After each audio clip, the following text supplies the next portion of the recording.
In the shadows of a vast music room, a maid's daughter shared a secret melody with the blind heir, unaware the boy's powerful father was watching every note. A melody, fragile and hesitant, echoed from the empty music room. Billionaire Robert Miller stopped. He knew his blind son's playing, technically flawless and utterly cold. This music was different. It held a sorrow so profound it made the air feel heavy. He found his son, not alone, but taking instruction from the 10-year-old maid's daughter. She wasn't teaching him notes, she was teaching him feeling.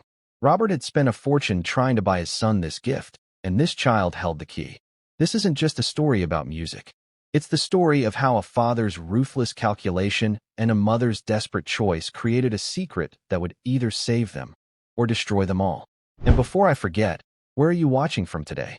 Leave a comment below. Enjoy the story. A 10-year-old girl sat at a piano, her hands raw from scrubbing floors. This was not her piano.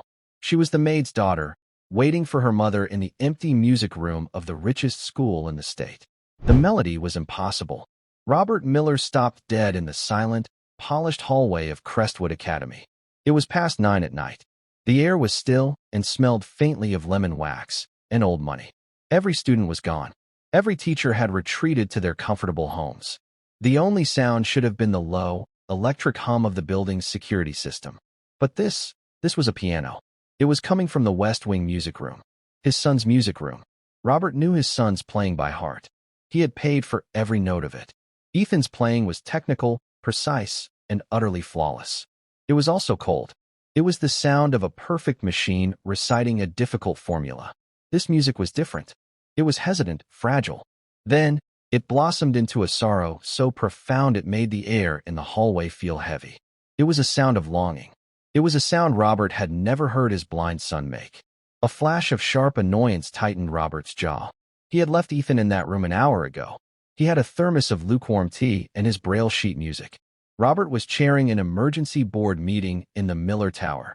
It was a sleek, glass-walled annex his own company had funded. His son's nanny had called in sick.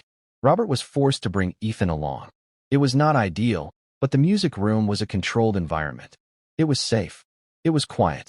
It was not, however, supposed to be occupied by anyone else. Robert strode toward the light spilling into the hall. His expensive leather shoes made no sound on the plush runner. He was ready to dismiss whoever had dared to disturb his son. But as he reached the doorway, the sight inside made his breath catch. There was Ethan, his son, sitting at the $200,000 piano. His usual stiff, perfect posture was gone. His shoulders were relaxed. His head was tilted, as if listening to a secret. But he was not alone. Seated beside him on the bench was a small, blonde girl. She wore worn-out jeans and a faded t-shirt. Robert recognized her instantly. She was the new maid's daughter, Susan Walker's girl. He had seen her trailing her mother in the staff hallways. A child who did not belong here. The girl was not playing. She was whispering, her voice a soft, steady murmur. "No, not like that," the girl said. Her voice was clear. "Don't just hit the keys, Ethan. That's just noise. Press them, like you're leaving a footprint in wet sand. Feel the note go all the way down to the floor." Ethan's fingers, usually so tense, hovered over the keys. He pressed a single chord. It shimmered with a feeling Robert did not know his son possessed. "That's better," the girl said. "Now this next part. The slow part. What does it sound like to you?" "It sounds sad," Ethan whispered. "It is sad," the girl agreed. She tucked her blonde hair behind her ear. "But it's a good sad. My great-uncle Elias, he was in a war. He taught me how to play on his old, broken piano. He said this part sounds like waiting." Ethan turned his head toward her, his sightless eyes wide with curiosity. "Waiting for what?" "The all clear," Chloe said softly. He said the bravest men he knew weren't the ones who charged. They were the ones who could sit still in the dark and just wait.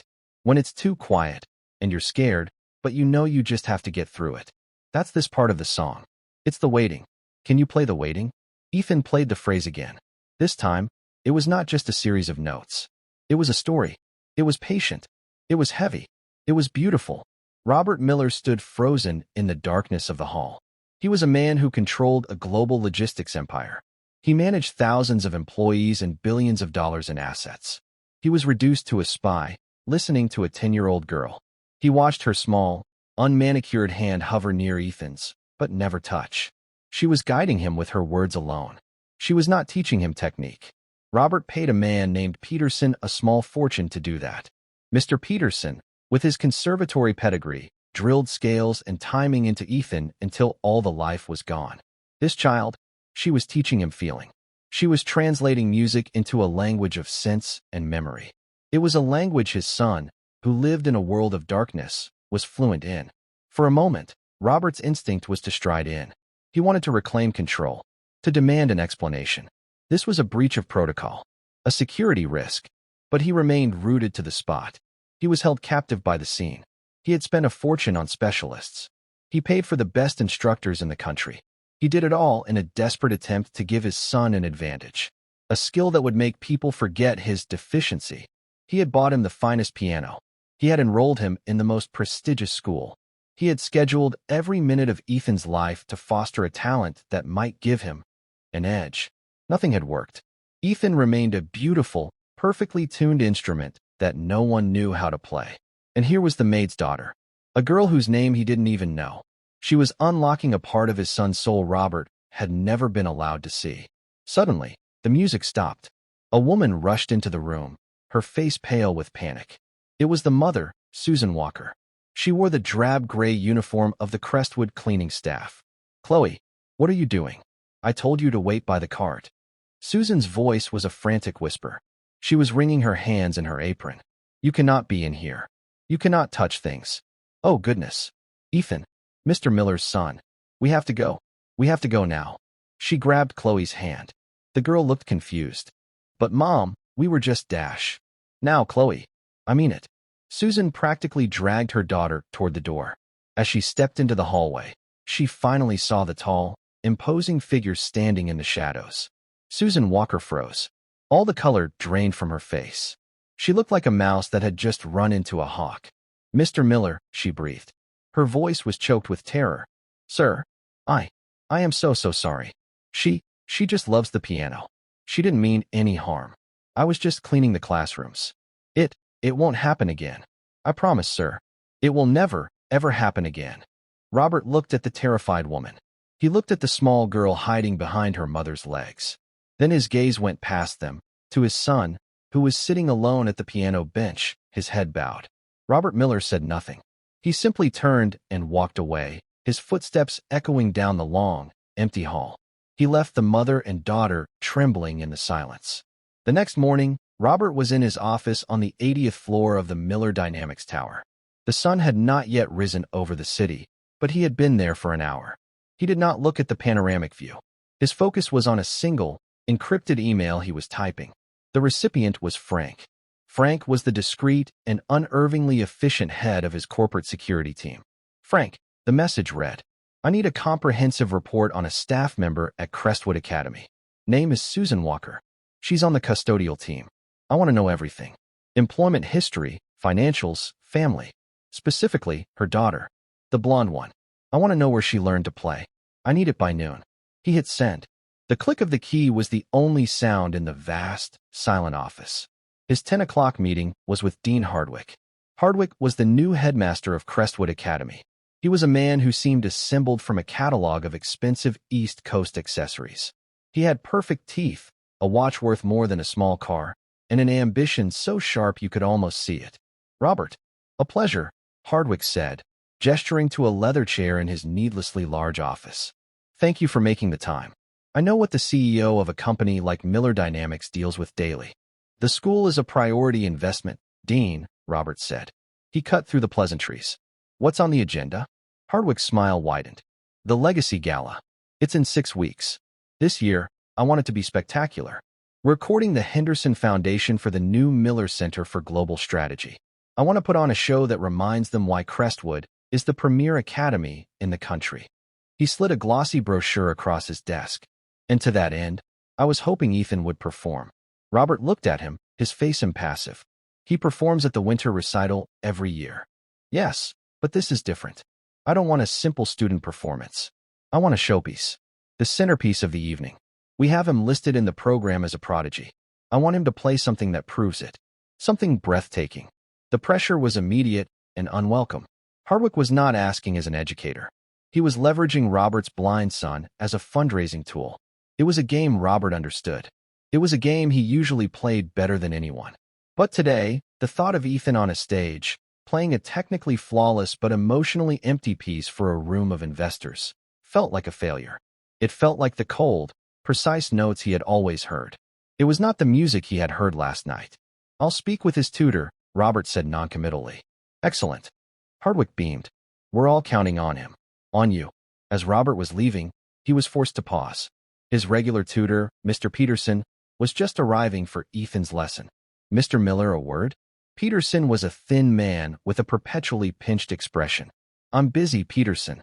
It's about Ethan. The gala. Dean Hardwick informed me. I must be frank, Robert. The boy's technique is solid, but his interpretation, it's juvenile. He lacks the emotional maturity for the piece Hardwick has selected. And you're the man to fix that." Robert asked, his voice flat. "I am, but it will require discipline, more lessons, fewer distractions. He seems unfocused lately." Robert thought of the maid's daughter. "I'll see to it he's focused. Do your job." Robert decided to stay. He wanted to see his investment in action. He stood in the back of the music room, a silent, intimidating presence. The lesson was a disaster. "No, no," Peterson snapped, his voice sharp. He rapped a pencil on the piano lid. "The timing, Ethan. You are dragging the allegro. It must be precise. From the top." Ethan's shoulders tensed. He began again. His fingers flew across the keys in a technically perfect, but utterly lifeless cascade of notes. "Better," Peterson conceded. "But there is no feeling. You are a gifted child, Ethan, but you play like an automaton. You must connect with the composer's intent." I don't know what he intended," Ethan said, his voice barely a whisper. "Then you must study," the man retorted. "It is all here. The notations, the dynamics. It is a formula, Ethan, not a guessing game. It is math." Now again, from the top. Robert watched his son shrink on the bench. His face was pale. His hands were trembling slightly. The joy, the tentative, curious expression Robert had seen the night before, it was gone. It was replaced by a familiar mask of anxious obedience. Robert had seen enough. This was not a rescue mission. This was an acquisition. His son's spirit was the prize. The sterile, by-the-book methods of the world he had built were failing. The janitor's daughter, with her talk of war stories and footprints in the sand, was succeeding. He couldn't let Hardwick's ambition or Peterson's rigid pedagogy destroy the one spark of light he had seen in his son. Later that afternoon, an alert pinged on his laptop.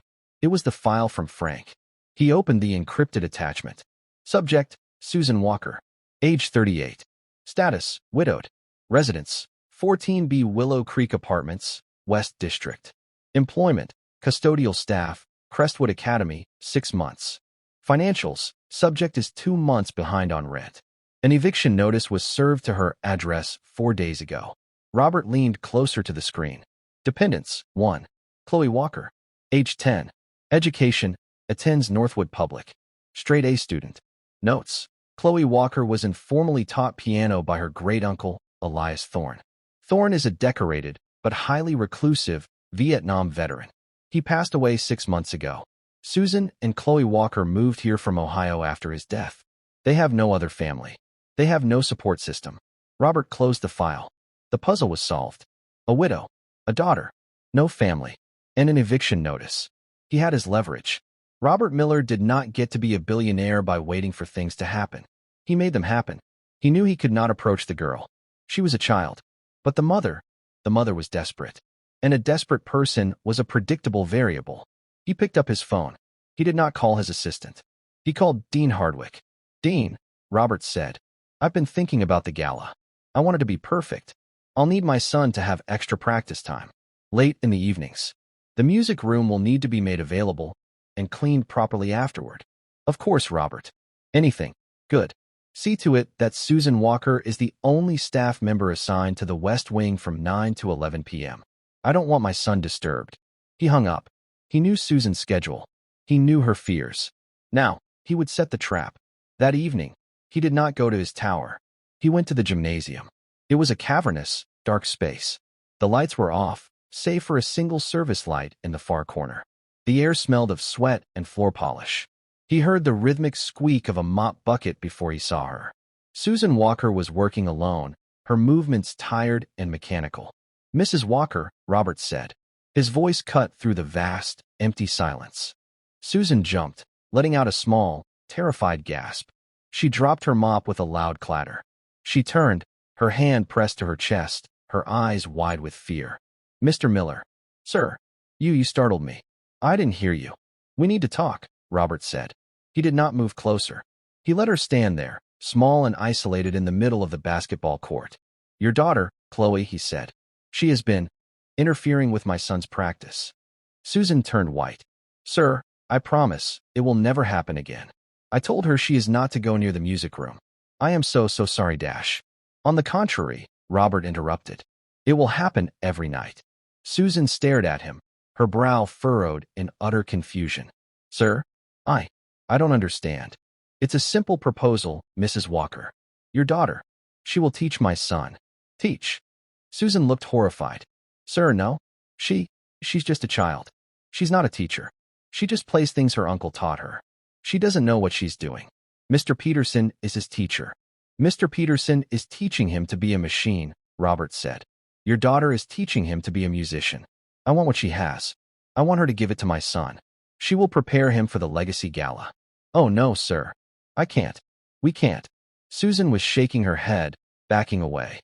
"Mr. Hardwick, the rules. It's not right. She has her own schoolwork. Please, sir. We need this job." Robert's patience snapped. The time for games was over. "I am not asking you, Mrs. Walker. I am telling you. I have seen your file.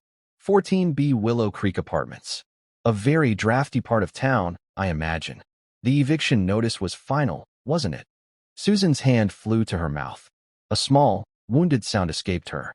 How did you?" "You will be on the street by Monday," Robert said. His voice was flat, like a hammer striking an anvil. "You and your daughter. Homeless. Winter is coming." He let the words hang in the empty air. "Or," he continued, "your daughter will teach my son. She will meet him every night. She will teach him her stories. She will get him ready for this gala. In return, your troubles will disappear." Susan began to cry. They were silent, terrible tears of pure, helpless terror. She was trapped. What would I tell her?" she whispered. "You will tell her it is a wonderful opportunity. A special job. That I was so impressed with her playing. I am hiring her as Ethan's practice partner. You will tell her she is earning a great privilege. Children like shiny things, Mrs. Walker. Make it shine." He saw the fight go out of her. He saw her shoulders slump in total defeat.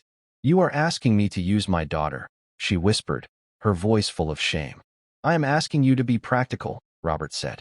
"I am offering your child a warm bed to sleep in. All she has to do is play the piano. It is a simple transaction." He waited. The only sound was the drip of the mop into the bucket. "Yes," Susan finally said.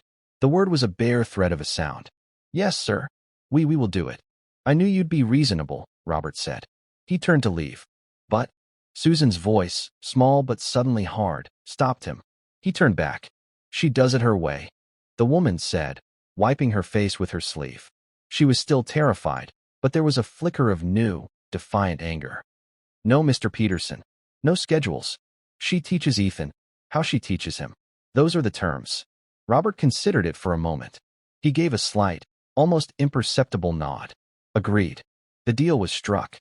A dark pact made in the empty gymnasium. Robert Miller walked out, his mission accomplished. He had secured his asset. He had gotten exactly what he wanted. So why? As he heard the woman's quiet, broken sobs echo behind him, did his victory feel so hollow? The drive home to the Willow Creek Apartments was suffocating. Susan Walker gripped the steering wheel of her sputtering 15-year-old car. Her knuckles were white. The check engine light glowed faintly on the cracked dashboard. It was another problem she couldn't afford to fix. Beside her, Chloe was humming. She was tapping a complex rhythm on her knee. She was a child, and the fear from the encounter with Mr. Miller had already faded, replaced by simple, end-of-day tiredness. "Mom," Chloe asked, her voice small. "Was that man? Was he mad at me?" Susan's throat tightened. "No, baby. No, not at all. But you were crying." Susan pulled the car into their assigned spot. The apartment building was gray cinder block, bleak and unforgiving in the twilight. She turned off the engine, and the car died with a shudder. She sat in the silence for a long moment, the lie tasting like ash in her mouth. In fact, Susan said, forcing a brightness into her voice that felt brittle and false. He was very impressed. Chloe's head snapped up. Her blonde hair caught the dim parking lot light. Impressed? With me? With your playing? Very impressed. Susan took a deep breath. This was the performance of her life. So impressed that he wants to hire you. As a practice partner. For his son. Chloe's eyes went wide. Hire me? Like, for money. Yes. A lot of money, baby. This was the shiny part. The part Robert Miller had told her to use. Enough money that we don't have to worry anymore. About anything. Wow. Chloe processed this. So, I just play piano with Ethan? Like tonight. That's right. You just do what you did tonight. Talk to him. Help him get ready for his big recital. The shame was a physical weight, pressing down on Susan's chest. She was pimping out her daughter's kindness. Her child's one, pure gift, inherited from a dead war hero, was now a commodity. A service to be rendered in exchange for a roof over their heads. But what about Mr. Peterson? Chloe asked, her brow furrowing. He's the teacher. I'm not a teacher. Mr. Peterson will handle the technical parts, Susan said, grasping for the words. You are there for the inspiration. Mr. Miller said you have a gift, Chloe. He wants you to share it. Chloe beamed. It was a pure, uncomplicated smile of a 10-year-old who had just been told she was special. The smile broke Susan's heart. Okay, Mom, Chloe said, nodding seriously. I can do that. I'll help him. For us. And for Uncle Elias. He always said music was for sharing, not for keeping locked up. That's my girl, Susan whispered. She pulled her daughter into a desperate hug, burying her face in Chloe's hair. That's my good girl. The next night, Robert Miller was not in the hallway. He was in the school's central security office. Dean Hardwick had given him his own private access code. The school, funded so heavily by Miller Dynamics, was essentially his property. The room was dark, lit only by the blue glow of a dozen monitors. Robert sat in a leather chair, his suit jacket still on. He had a direct audio and video feed from the West Wing music room. It was crisp, high definition. He could see the dust motes dancing in the light above the piano. He was a ghost in the machine, a silent, all-seeing God in this small, controlled world. At precisely 9:05 p.m., the door to the music room opened. Susan Walker poked her head in first. Her eyes darted around the room, as if she could sense Robert's presence. Ethan, she called softly. Chloe is here. To practice with you. Ethan was already at the bench, his posture rigid. He had been waiting for 10 minutes. Mr. Miller, my father, he said she was coming. Susan ushered Chloe into the room. Chloe was holding a small, worn, cloth-bound book. Well, all right, Susan said, her voice strained. I'll be just down the hall. Cleaning. You two be good. She backed out of the room, pulling the heavy door shut. The lock clicked, a sound of finality. On the monitor, Robert watched the two children. They were alone. For a full minute, neither of them spoke. The silence was loud. Ethan sat facing the keys. Chloe stood awkwardly by the door, dwarfed by the massive, gleaming piano. Finally, Chloe walked over. She didn't sit on the bench. She stood beside it, looking at Ethan. So, she said, the gala. That's a big deal, huh? Ethan nodded, his fingers laced together in his lap. It's for my father's new building. He said it has to be perfect. Perfect, Chloe repeated. The words sounded strange on her tongue. My Uncle Elias. He always said perfect is the enemy of good. He said perfect is a cage. You spend all your time trying not to mess up. You forget to just make the music. Ethan turned his head toward her. His sightless eyes were blank, but his expression was one of deep, ingrained skepticism. Mr. Peterson says there is only one right way. The composer's way. The notes on the page. That's all there is. He's wrong, Chloe said simply. Robert Miller, in his dark room, leaned forward. The girl's simple audacity was astonishing. The notes are just the map, Chloe continued. She tapped the braille sheet music on the stand. This is just directions. It's not the place. You're playing the directions. You're not taking us to the place. Ethan seemed to shrink. I don't know what that means. I don't know how. I can't see the place. You don't have to see it, Chloe said, her voice softening.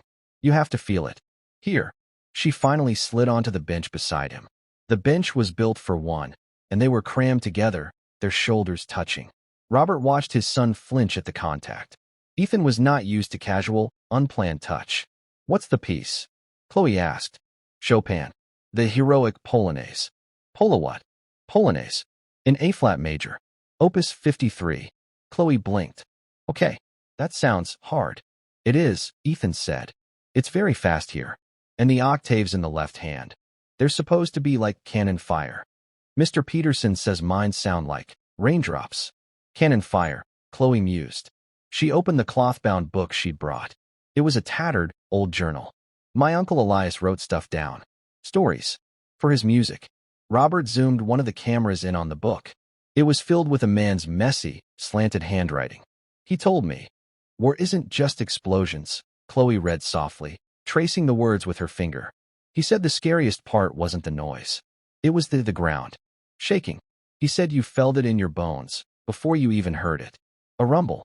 Like a giant, angry giant was walking toward you, miles away." She looked at Ethan. "Maybe it's not cannon fire. Maybe it's the rumble. Before the cannon. Can you play that? Don't use your fingers.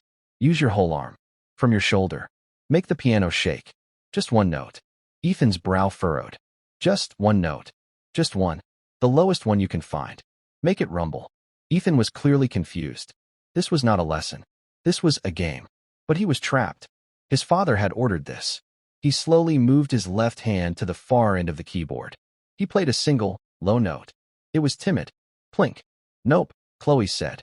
"That was a raindrop. I mean it. Make it rumble. Like the giant." Ethan took a breath. He repositioned his hand. He put the weight of his small shoulder into it. He struck the key. Boom. The note was a growl. It was a deep, resonant sound that filled the room, so loud and sudden it made Robert jump in his security chair. The microphone feed crackled slightly. Ethan's head snapped back, his mouth open in a small O of surprise. He had never made the piano make a sound like that. Chloe grinned. "See? A rumble. Now, can you do that, but with the notes? The fast part." It's too fast," Ethan stammered. "Who cares about fast?" Chloe said. "Play it slow. Play the rumble. Play the giant walking. I don't care about the notes. I care about the giant." Robert Miller watched, mesmerized. This was chaos. This was madness. It was an unstructured, childish, emotional mess. It was everything he had built his life and his company to oppose. Logic, structure, and precision were his tools. He watched his son. Ethan's face was a mask of concentration. He placed his left hand for the infamous octave passage. He took a deep, shuddering breath. He began to play. It was not the Polonaise. Not as Chopin wrote it. It was slow. It was plodding. But it was terrifying. Each octave was a heavy, deliberate footstep. The piano, that $200,000 symbol of sterile perfection, was vibrating with a deep, menacing power. Ethan was not just playing notes. He was doing exactly what the girl had said. He was playing a giant. Robert felt a chill run up his spine. His son, his timid, anxious, obedient son, was channeling a pure, controlled rage into the music.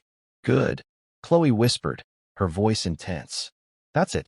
Keep him walking. Don't let him stop. He's coming." Ethan played the passage. Again and again, each time a little faster. But the weight, the power, the rumble, remained. It was no longer raindrops. It was cannon fire. After 5 minutes, Ethan's arm was shaking. He stopped, panting. It's heavy," he said, breathing hard. "It's supposed to be," Chloe said. "It's a war, right? A heroic polo thing. Wars are heavy." Ethan was silent for a moment. He flexed his fingers. Then, he did something Robert had never seen him do. He smiled. It was not a polite, rehearsed smile for an adult. It was a small, secret, genuine smile of discovery. "What else does the book say?" Ethan asked. Robert sat back in his chair. The dark, cold room felt different, somehow. He was a man who bought and sold companies based on cold, hard data. He looked at profit margins, at logistics, at efficiencies. This had no data. It had no logic. And it was the first time his multi-million-dollar investment in his son's talent had shown any real return. The girl, the maid's daughter. She was not a teacher. She was a key. She was unlocking rooms in his son that Robert didn't even know existed. His ruthless, calculated, black-hearted maneuver had worked. It had worked perfectly. A new, colder calculation entered his mind. The gala was in 6 weeks. Peterson, with his rigid methods, would never get this result. He would drill the rumble right out of him. He had to protect his investment. He picked up his phone. He sent a text message to his personal assistant. Cancel all of Mr. Ethan's lessons with Mr. Peterson. Effective immediately. Tell him, a family emergency. Tell him whatever you want. He is not to go near my son until after the gala. He hit send. In the music room, Chloe was now playing a simple melody with one hand, a folk tune Robert didn't recognize. This was Uncle Elias's go-to-sleep song, she said. He said after all the noise, you needed a song to put the quiet back in. Ethan listened, his head tilted. Then, his right hand found the keys. He began to play the melody with her, in harmony. Robert Miller sat alone in the dark, watching the two children play. He had won. He had secured the gala performance. But as he listened to the simple, haunting melody of the go-to-sleep song, he felt a strange, unwelcome ache in his own chest. It was a feeling of profound, absolute loneliness. The next 3 weeks settled into a strange, secret rhythm. The west wing of Crestwood Academy became an island after dark. At one end of the hall, Susan Walker would clean the same stretch of corridor, her cart a lonely sentinel. Her movements were slow, deliberate. She was a guard, disguised as a maid. At the other end, in the music room, a friendship was being built, one note at a time. Robert Miller watched it all. He sat in his sterile security room, a silent partner to the proceedings. He had canceled 3 international business trips. He told his board it was to oversee the final preparations for the Miller Center. In truth, he was glued to the monitor. The show he was watching was better than any data projection. Okay, so this part, Chloe said, tapping the sheet music. It was their 4th session. This part is fast and shiny. It sounds like a parade, but a fancy one. Ethan had been playing the middle section of the Polonaise. It was technically brilliant, but it was still just a cascade of notes. Mr. Peterson said it's a procession of Polish nobility, Ethan recited. Chloe made a face. Nobility?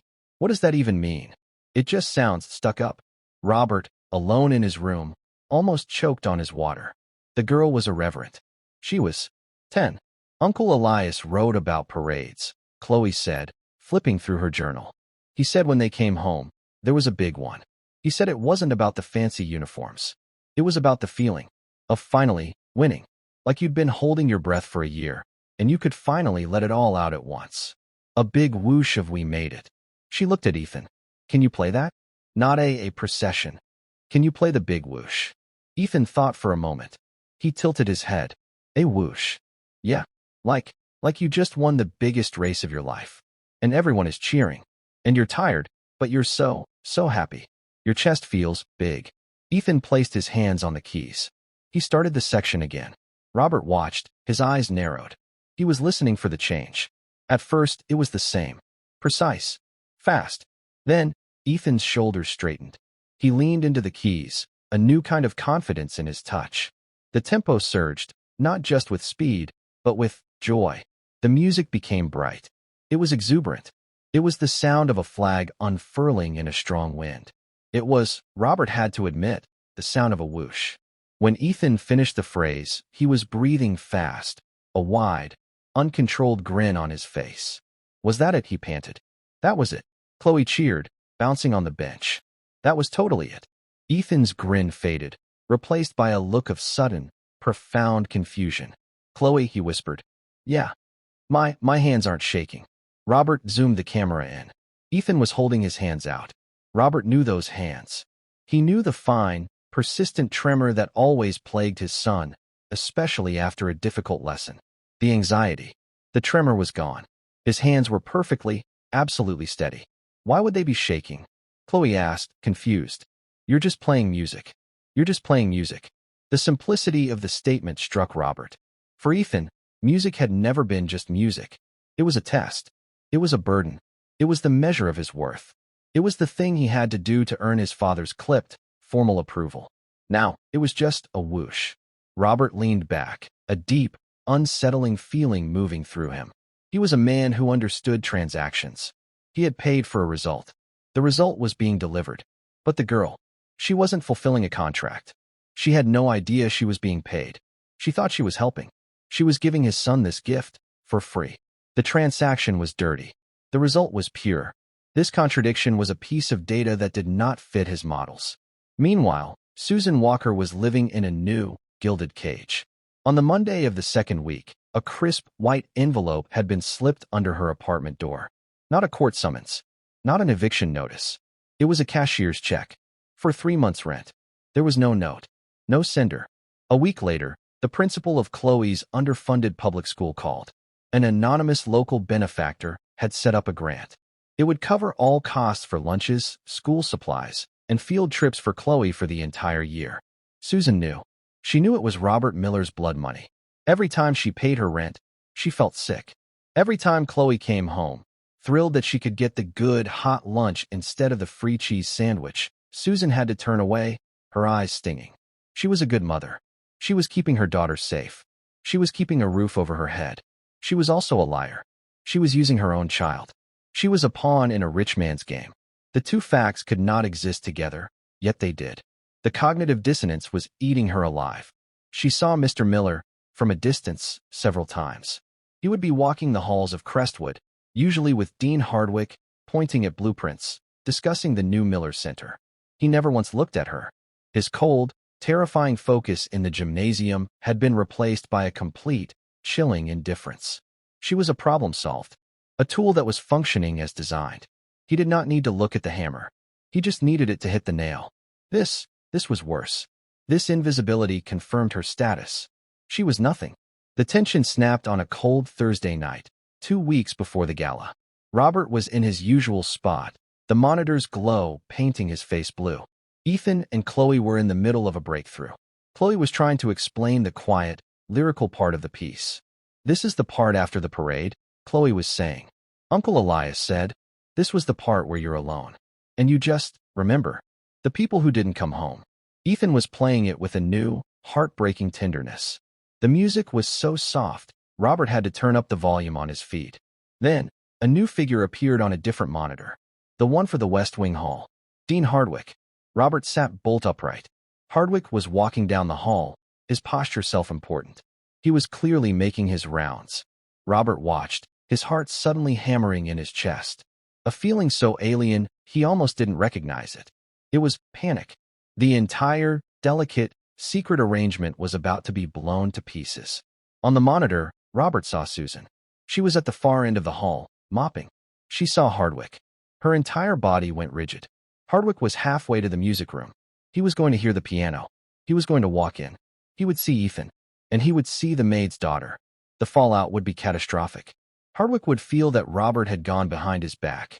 The carefully constructed narrative of Ethan's prodigy status would be revealed as a fraud, propped up by a 10-year-old.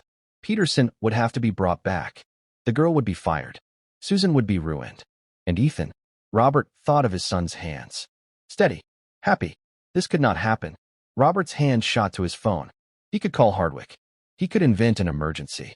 But it was too late. Hardwick was 20 feet from the door. Then, Susan Walker moved.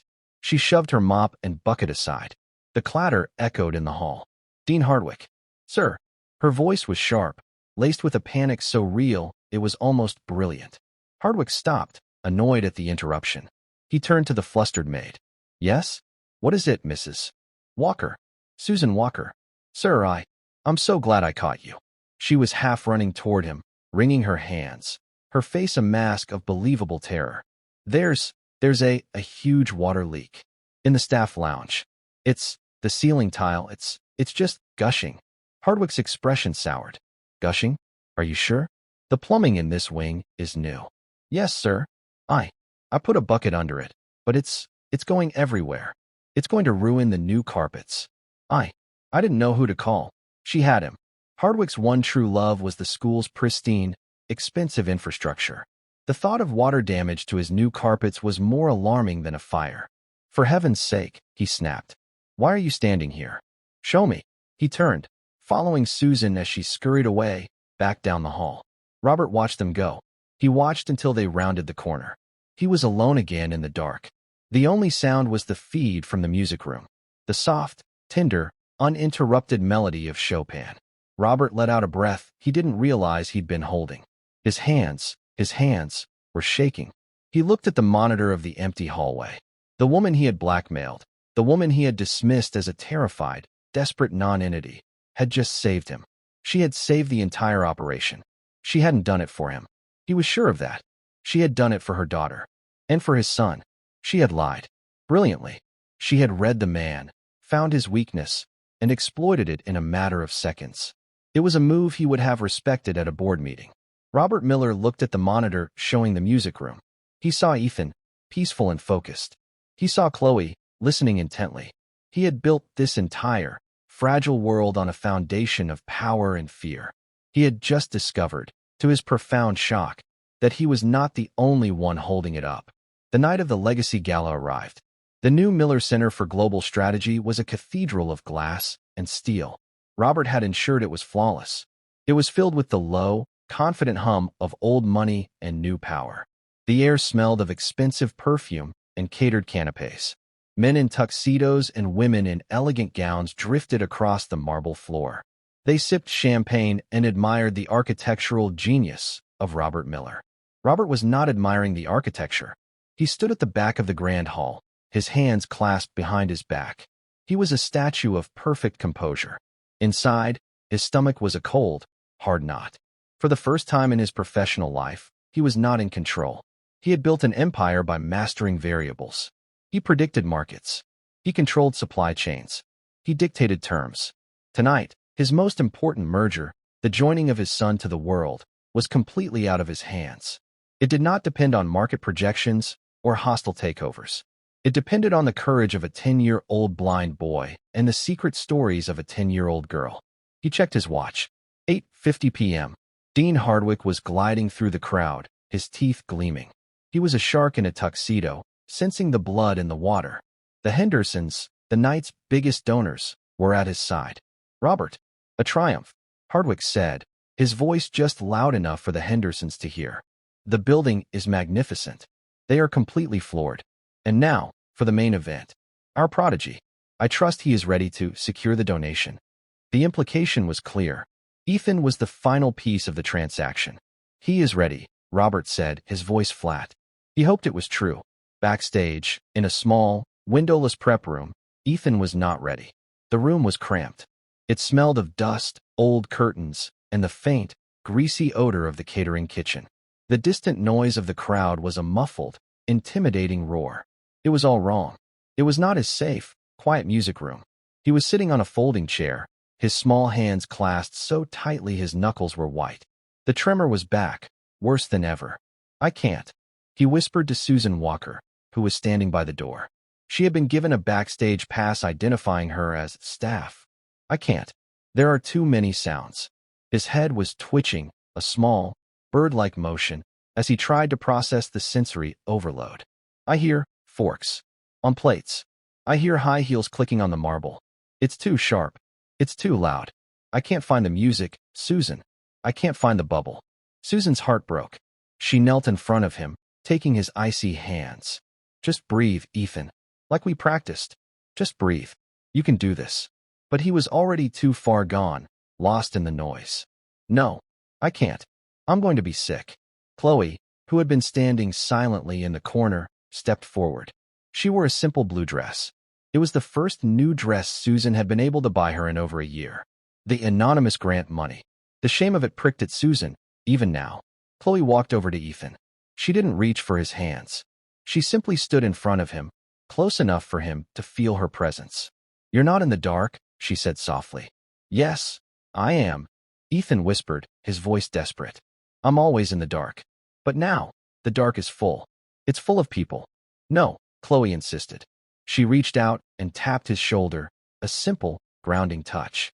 "You're not in the dark. You're just in the waiting part." Ethan's twitching head stilled. He turned toward her voice. "Waiting, like Uncle Elias. Remember?" Chloe's voice was calm and steady, a lighthouse in his panic. He said, "You don't fight the dark. You don't fight the noise. You just make a little space for yourself inside it. A bubble. You just listen for your own breathing. And you wait for your moment. This isn't the doing part yet, Ethan. This is just the waiting."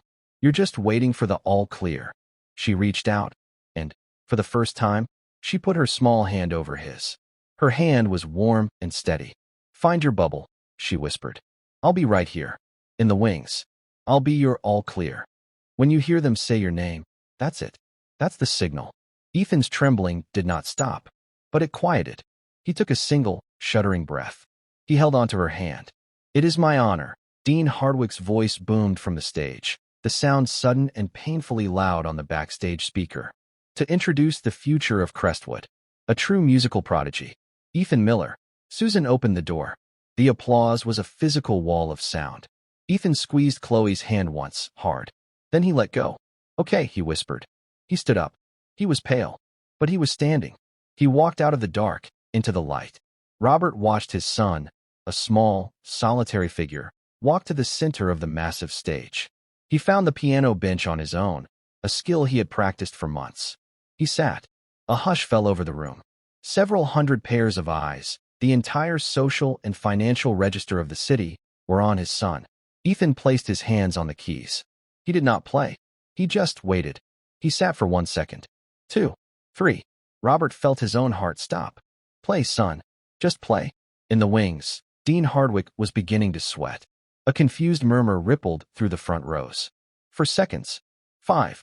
Then, Ethan took a deep breath. He let it out. Boom. He struck the first chord. It was not a chord. It was the rumble. The giant's footstep. The sound of cannon fire. It was so loud, so full of unexpected power, a woman in the front row audibly gasped. The sound was not polite. It was an accusation. Robert watched, his face carved from stone. Ethan began to play. It was not a performance. It was a war. It was a story. The audience was transported. They heard the heavy, terrifying rumble of the left hand. Robert saw the Hendersons, who had been looking charmed, now leaned forward, their polite smiles gone. They were riveted. Then, the music shifted. The parade began. The bright, joyful whoosh filled the hall. The melody, fast and brilliant, was not just technically perfect, it was exuberant. It was the sound of a flag unfurling in a strong wind. Robert saw the audience relax, saw them smile. They felt the wind. He felt his own chest swell with a feeling so warm and bright it was painful. It was pride. But the story wasn't over. The music softened. It slowed. The final, heartbreaking melody began. The song for the ones who didn't come home. The hall was so quiet. Robert could hear the air moving through the vents. Ethan wasn't just playing a quiet part. He was playing the cost of the parade. When the final, tender note faded into silence, the room was completely still. No one breathed. They were all, for a moment, suspended in the bubble Ethan had created. Then, the applause began. It was not polite. It was a roar. A standing ovation. It was an emotional release. People were weeping. Robert Miller himself was clapping, his hands stinging, his vision strangely blurred. Dean Hardwick rushed the stage, his face saved, beaming with triumph. He raised Ethan's hand like a champion boxer. Ethan Miller, he shouted over the cheers. A true genius. His work with his tutor, Mr. Peterson, is a testament to the Crestwood standard. He handed the microphone to Ethan. Tell them, Ethan. Tell them about the hard work. Ethan held the microphone. He was trembling again from the applause. He stood small, facing the wall of noise. He was supposed to say thank you and walk off. That was the plan. But he could feel Chloe's presence in the wings. He heard Hardwick's words. Mr. Peterson. It was a lie. Thank you, he said, his small voice echoing through the hall. But Mr. Peterson didn't teach me this. The applause faltered, dying in patches. A confused silence spread. Hardwick's smile froze. Robert Miller stopped clapping. Mr. Peterson taught me the notes. Ethan continued, his voice finding strength. He was blind. He couldn't see the hundreds of horrified, confused faces. He was just talking. But my friend taught me the music. She taught me about the giant. And the whoosh, and the all clear. The audience was completely, terribly silent. A vast, empty canyon of silence. Hardwick looked like he had been struck by lightning. His face was pale. My friend, Chloe, Ethan said clearly. She taught me. All eyes, every donor, every parent, every board member, turned from the boy on the stage to the man at the back of the room. Robert Miller. This was his son. His gala. His name on the building. And his son had just, in front of everyone, publicly imploded the entire narrative. Robert felt the cold, familiar calculations returning. Damage control. Spin. Deny. Call the boy confused. Thank Peterson again. Get him off the stage. He looked at his son. He was standing alone on stage, holding a microphone, having just told the simple, unvarnished truth. He was braver than any man in the room. He was a man of honor, like the one in the stories. Robert Miller made a choice. It was not a calculation. It was a surrender. He walked onto the stage. His footsteps echoed in the silent hall. Every step was a decision. He walked past the horrified Dean Hardwick. He put his hand on his son's small, shaking shoulder. He took the microphone. My son is correct, Robert's voice boomed. The authority in it was absolute. I have been paying the wrong teacher. He turned his head. He looked directly into the wings, where Susan and Chloe were hiding, their faces pale with terror. Mrs. Walker, Robert called out. Chloe, please come out here. Susan froze. Her hand flew to her mouth. This was it. The end. She was going to be fired, humiliated. Go, Chloe whispered. He's not mad. Go. Trembling, Susan took her daughter's hand. They stepped out of the shadows. Two small figures, suddenly exposed in the blinding spotlight. The maid and the maid's daughter. Robert Miller looked at the crowd. This is Chloe Walker. She is the one who taught my son. The audience murmured. This was not on the program. For weeks, Robert continued, his voice clear and resonant. I have been monitoring their progress. The word monitoring hung in the air, a quiet confession of his spying. I have seen this child, who has had none of the advantages of this institution, teach my son with a wisdom I have never witnessed. She did not teach him what to play. She taught him why. He looked at Chloe. She taught him, using stories from her great-uncle, a war veteran, what it means to be brave, to be sad, to be joyful. He then looked at Susan, who was openly weeping. And her mother, Mrs. Susan Walker, has shown a loyalty and a courage that. He paused, his throat tight. It puts us all to shame. He turned back to the crowd. The twist was here. The moral. The Miller Center was built to foster global strategy, he said. But I see now that the most effective strategy is truth and connection. Therefore, the first official act of this center will be to create the Elias Thorne Music Grant. It will fund a new program based on this method, this storytelling, this feeling. He smiled, a real smile. It transformed his face. And its first recipient, with a full, permanent scholarship to Crestwood Academy, will be its founder, Chloe Walker. Chloe's hand flew to her mouth. Susan let out a sob, a sound of such profound relief that the people in the front row heard it. And, Robert added, looking at Susan, the program will need an administrator, someone with proven courage and strategic skill. I trust Mrs. Walker will accept the position. The salary will be appropriate. The audience, stunned, finally understood. This was not a scandal. This was a redemption. The applause was deafening, 1,000 times louder than before. Later that night, the gala was over. The hall was empty, dark and quiet. The adrenaline was gone, leaving a clean, peaceful stillness. Robert, Ethan, Susan, and Chloe stood in the quiet, cavernous music room. The pact, born of blackmail, was now broken by the truth. Susan was the first to speak, her voice thick with emotion. Mr. Miller, a scholarship. A job. I don't know what to say. Why? After what you. Thank you. Robert looked at her. The arrogance was gone. He looked, for the first time, tired. Susan, what I did to you, the leverage I used, it was unforgivable. He said the words clearly. A confession. I thought I was solving a problem. I didn't realize I was breaking a family. You saved my son. And tonight, you saved me from myself. You have nothing to thank me for. It is I who am in your debt. He then knelt. It was an awkward, unfamiliar motion for him.